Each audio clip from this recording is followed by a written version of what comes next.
With just a few days to go, the police in London are engaged in a massive security operation, searching every inch of the wedding route and drawing up plans to deal with potential troublemakers. The wedding of Prince William and Catherine Middleton is taking place during a time of government spending cuts, political turmoil and protest. The event itself is a magnet for anyone with a gripe to make their point very publicly. The small but provocative Muslims Against Crusades group has applied for official permission to protest. One member, Abu Izzadeen, famously heckled Britain's Interior Minister 5 years ago. I'm here to disrupt the meeting, that's right. Now he's also threatening to disrupt the royal wedding. No. Prince Harry, Prince William, they are part and parcel of the Crusader War against Islam and Muslims. Prince Harry himself is one of the best man. He fought against Muslims, hitting inside Afghanistan and Iraq. But with such inflammatory accusations, it's unsurprising their application to protest opposite Westminster Abbey has been refused.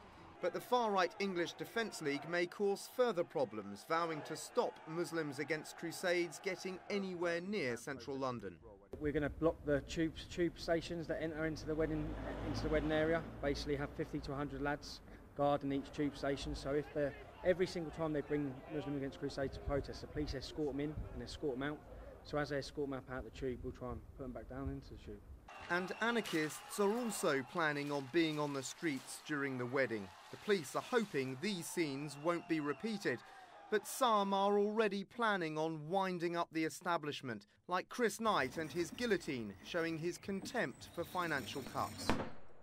The feeling that this wealthiest of families should have a wedding at our expense at this place in the central London at this time isn't amusing. I mean, it really is a provocation. With all these competing protest threats, the police are facing a real challenge: how to keep these different factions away from each other and from the royal wedding without turning an atmosphere of celebration into one of confrontation.